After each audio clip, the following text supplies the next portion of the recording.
Okay, everyone, this is supposed to be a video that'll show you kind of walking through how to get into Elumen and do the things that we need to do for updating for distance addendums in the COVID-19 era.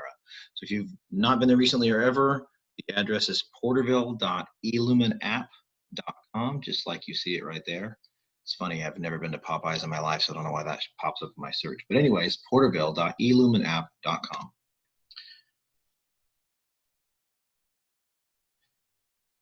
It should bring you to a prompt like this. If it doesn't have it already pre-done, it's your regular username and password that you would normally log in with your email.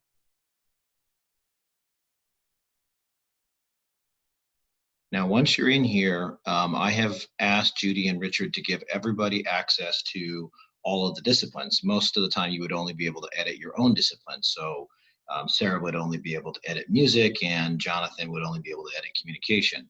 But in this case, temporarily, I've asked them to assign all of us so us communication faculty can help our music and art folks get some of these things entered, since they have so many more than we do. So what you need to do is, there's this part here that says roles. I have multiple roles because I'm division chair and I'm on the curriculum committee, but you should only have one or two. Either faculty or curriculum faculty is the one I normally will choose. So one of those should work. And then it'll pop up something like this. And if you have decided you're going to help Sarah out or somebody else, go to their discipline. In this case, it's music. So once that has loaded, then you go over to curriculum. And then you go to curriculum library, because what you're doing is you're attempting to find the course that you're going to start a revision on. Now it brings up every single course under the sun under curriculum library. So what you want to do in this part right here is type in the course acronym. And so for music, it's MUSC. You could even just do MU and it would start to pop up. And there's a bunch of courses on here. I'm going to ask Sarah and Jim to give us a list of which ones that we need to do, because some of these are really old and we don't even have them anymore. But I am going to do one that I know we do still have, and that is Music 130. It's the new orchestra course. So I'm clicking that. See, it's a little checkbox. So then I have to go back up here and I say I want to do a new revision. So that wasn't there when I didn't click the box. I got to click the box first, and then this pops up. So I do new revision. There's several choices. It's important that you only choose this one that says emergency workflow for distance education, because we're not doing a course revision for the whole course like we have to do every 4 years. This is just a special workflow, a special path that they've set up to where we're only being asked to edit distance ed and explain a little rationale why. So anyways, we'll click that.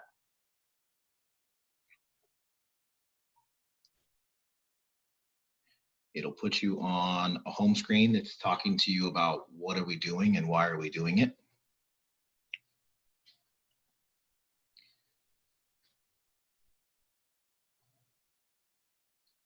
Okay, a little choppy there. It was taking a while to load the screen, so I didn't want you to have to watch it longer, so I paused the recording. So now it puts you on this screen, and this is your general information.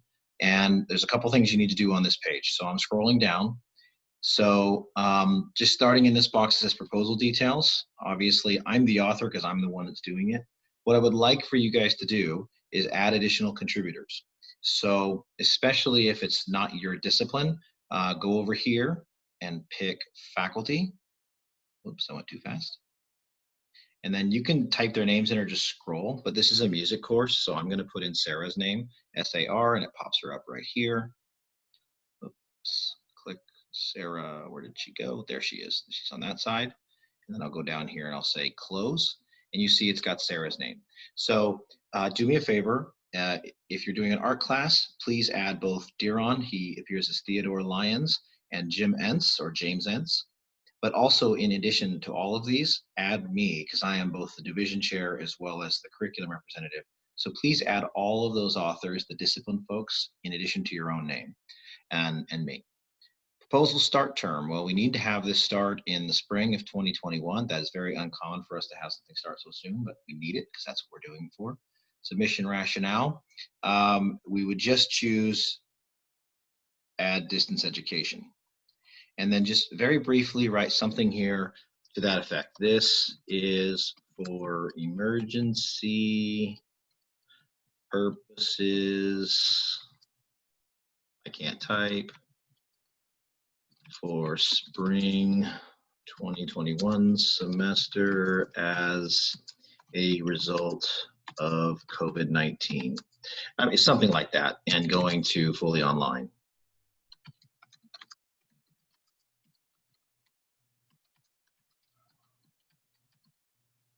I cannot type. Temporarily, gosh dang it. Okay, something like that. Now, if it actually is a course you want to make fully online indefinitely, you can just say, I want to add distance ed addendum for this course. But most of the time, you're going to type something like this.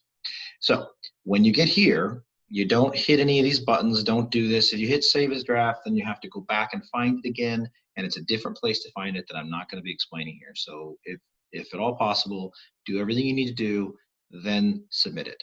So then, okay, I'm done with this page. I don't do anything else. I go up here. These are tabs.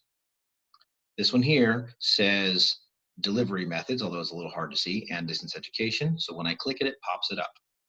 Okay, so this is where the document that I sent as an attachment in the email requesting this meeting comes into play. There are several boxes here that we need to fill in with something.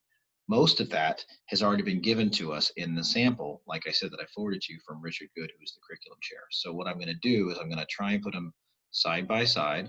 You'll be a little cut off over here.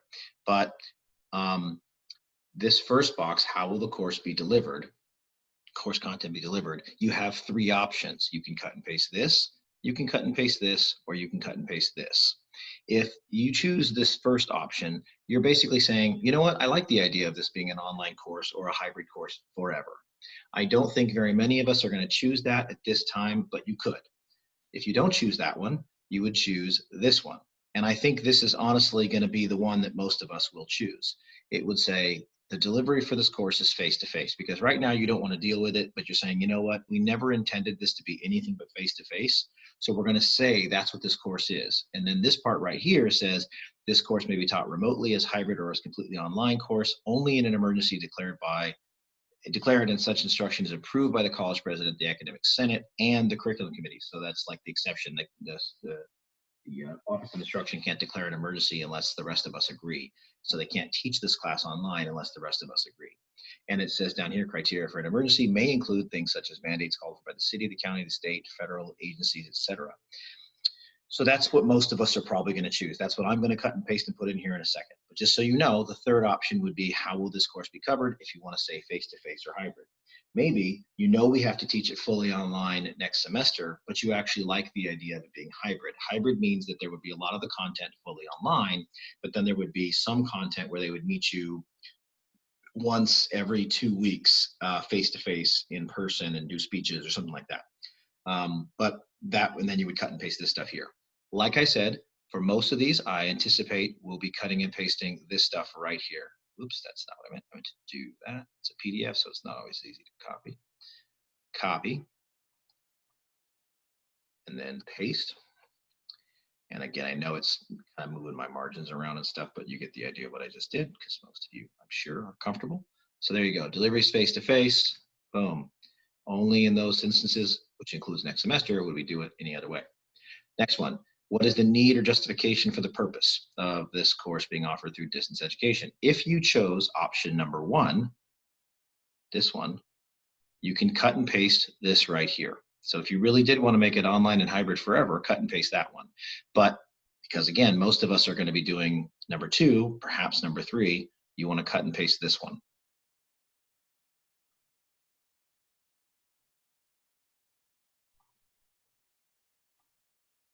Now, obviously, you want to get rid of this whole 4, 2, and 3 part, because that's just an instruction from Richard's email.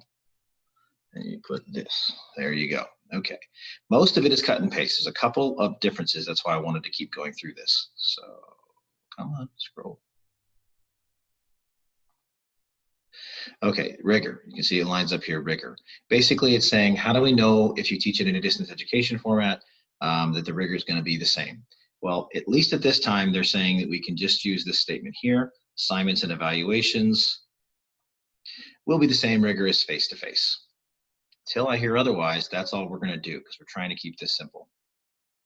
The next one's about instructor contact. Okay, so it is, according to board policy and even state chancellor policy, you can't just have an online course where you never interact with the students. In fact, our board policy says you have to have regular and effective contact of at least twice a week. And at a bare minimum, that means you're posting at least twice a week to their Canvas shell or meeting with them. So anyways, there's a lot of ways that it can be done, but we have to say something about that, because the whole notion of just putting a class online and just ignoring it until the end of the semester is not in compliance with the Kern County Board policies, nor is it actually in compliance with the state chancellor's regulations. So there's this huge list of things that you can use. And the LMS is the learning management software, which for us currently is Canvas. But as you see, Richard has said here, use any of these, take some of them away if you don't want to. And so you can indicate which one of these things you want to have as a part of this course or you do not. So what I would recommend is copying and pasting all of these. Let me get it to highlight.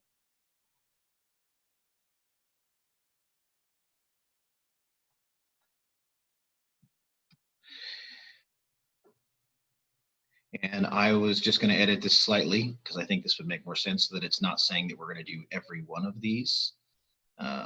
Is maybe achieved via one or more of the following.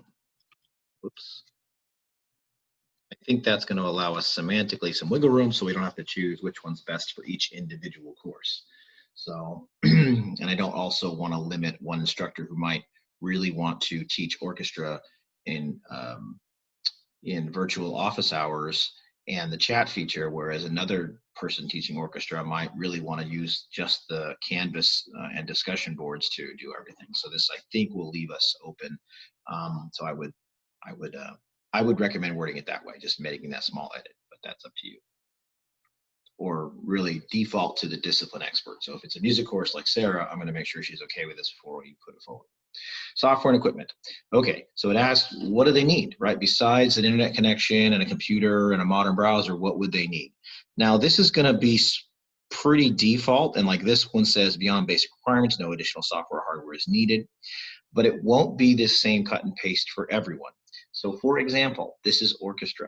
So one of the things you definitely want to say in here is, I can't imagine, I haven't heard anybody saying that they wouldn't need a webcam so that they can perform and record videos and or perform live on Zoom or something else for the instructor. So definitely in here, I'm going to say need a webcam and microphone to just say webcam and microphone. This is also orchestra, so they need an instrument, right? I mean, this sort of would be true even if it was just a face-to-face class, but it is equipment. I mean, it's something that they can't do without it. The science teachers are putting in here that they need a microscope and that kind of stuff in here, so you should put that in here. I would also say the art classes, especially the ones that are very lab intensive, like drawing, you should put in here some of the generic list of pencils. If there's a specific thing they have to get every time, you could put that in, but you know, basic art supply things. And a lot of those already have them, but this is where you put it. So obviously I'm gonna write instrument and or plural, potentially, I don't know if that's possible. And I'm gonna also put that this may be supplied by the student or the college, because we do have some instruments that we will check out to them. There might be something else I'm not thinking of, but for now, I think that would be all we would need for this particular course, being orchestra. Communication classes, you can probably cut and paste this exactly, but I would say for most of us, because I know most of us are doing recorded videos, if not asynchronous live videos, I would probably put in at least webcam or microphone, my opinion. Okay, class size. This one is a cut and paste. Unless you have a reason to want to have more people in your online section, and some teachers actually have asked, can I add more students? Hey, more power to you. But I'm going to put it like this. And it says, would this offering this course in distance education provide unique challenges? Well, of course it would, right? This is going to be a little bit more of the area where it's a bit subjective, right? So in a communication course that's performance-based, this would certainly include public speaking, interpersonal communication, persuasion, and argumentation and debate, because all of those courses have performance-based elements that have to be evaluated in very specific ways that we should explain. And what I would probably suggest is what we're going to do in terms of video recordings and or synchronous, asynchronous meetings. Leave it open-ended because we're not saying that they have to do one or the other. But in this case, I'm going to put something in here that I think might work for Sarah and Orchestra, but she might come back and go like, that's crazy. You need to tell them this. So we might edit this one. But for now, I would say, of course it does. There are the performances / concerts that will need to be arranged and facilitated in virtual formats. I'm just going to put that. I might change that, but what I'm trying to highlight here is that in orchestra and ensemble, a part of the course content is to practice, obviously, and typically they practice together as well as on their own. And certainly they have to perform. They have performances, at least one in each semester. So that should be mentioned, and that is difficult to do when you can't really meet it face to face. So that's what I'm going to leave here for now. Sarah might tell me to change it later, but that's not really a cut and paste one necessarily. So write what you think would make sense. And again, don't make it specific to you as an instructor. Make it at least, if it's got an idea you have, but you have other knowledge or ways that other people might do it, leave it as an or, so that it's just like saying, when we list a textbook on here, because there actually is a textbook, we're not changing that in these provisions. We have to identify a possible sample text, but what we typically call it a sample text, because we don't have a policy at Porterville College of requiring all instructors to use the same textbook. So that's why we call it a sample.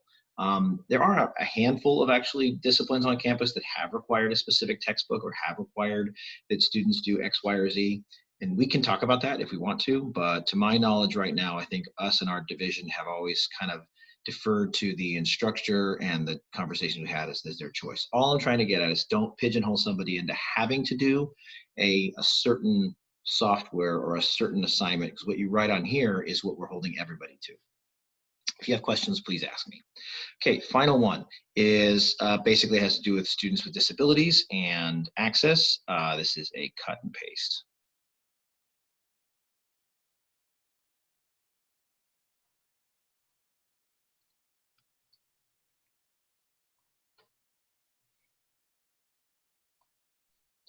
And if you have already completed your Canvas training with Sarah, then this stuff should look familiar. Okay. How will you ensure the student enrolled in the course is the same as the one participating in the course? That's tricky. So this one is a sample that came from science. So I'll read the first part of it. Through the online exam Proctorio, which is a very specific software, I'm not sure I would want to say that name, or other online proctoring tool, which is what they said, the instructor can ensure that the students who enroll in the course is the same when completing quizzes and exam. When a student begins an exam, she or he can be asked to show college ID with name and photo. The settings in Proctorio, again, they're talking very specifically about the software they use, and we all have access to it, just so we're clear. The system will alert of any suspicious activity, yada, yada, yada. I wouldn't say that you want to cut and paste exactly this. You might cut and paste it and then just remove the very specific reference to Proctorio, because the science classes have all agreed, and so have some of the other disciplines, they're going to use Proctorio or something similar, and they make them show an ID, and they make them use this testing software. I don't know that even applies to some of our classes, and I don't know that I'd want to be that specific. So if you want to cut and paste this, you can, but I would edit it to be a little bit more generic. What I'm going to type in here, and I won't, because I didn't pre-think it, I probably should have, is say that through a combination of students logging in through the LMS, which in this case is Canvas, they have to know their own username and password, as well as in a course like Orchestra, I can have them show their identification one time, just so I know that Sarah Jennings is Sarah Jennings and not some virtuoso in the cello that they just bring in to get the grade for them. So I can have them show the ID one time, probably not a bad idea. Maybe we should even do that in our speech courses or communication courses.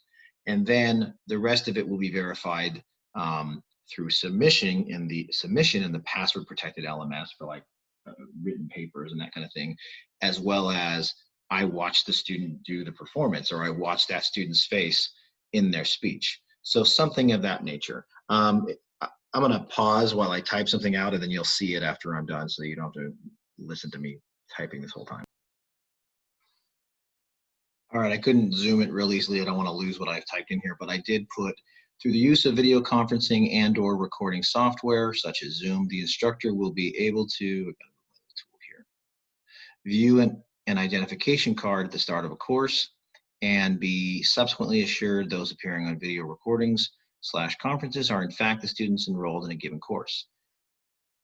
With performances, the instructor is assured that they are watching the correct students playing their instruments. As for any other written assignments, the instructor will rely on the password protected LMS software to ensure student identity. At the time of this revision, the current college is currently using Canvas. So, okay. So now I have shown you all the steps that you need to go through, except for the very last step here. Now I need to move this little tool that I'm working with here. And the last thing you need to do is then hit submit. And my little tool's getting in the way. I know you guys can't necessarily see it. So I'm done at this point. And so I'm going to hit submit. And it wants to say, yeah, you want to submit it to all this stuff? I'm going to say, yep, submit.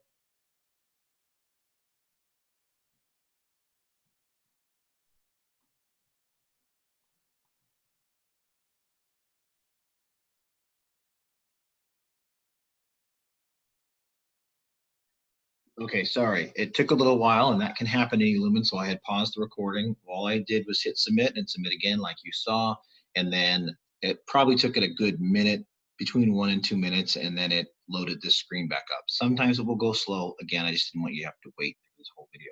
When you've gotten to this page, though, you know you're done. If you want to find it and make sure it's there, what you can do is it should work.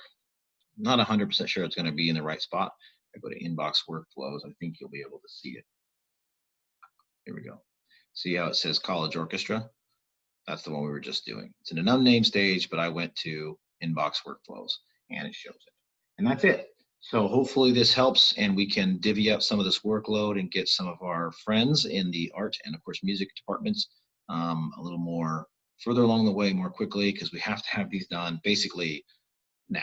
I mean, I really want to try and see if we can knock every class we have out on our end by the end of next week, so we can kick them to curriculum, and if there's any problems with them, we have time to fix them. They have to be approved by our board before the end of the semester, and we have to have it to the board before, like 2 weeks before they have a meeting, and they only meet like 2 more times a semester at best. So we really do need to get these done, hopefully in the next 7 to 10 days on our end. So I hope this is helpful and you find it useful. And yeah, if you have questions, of course, reach out to me and or reach out to the individuals that are the discipline experts for whatever course you might be doing.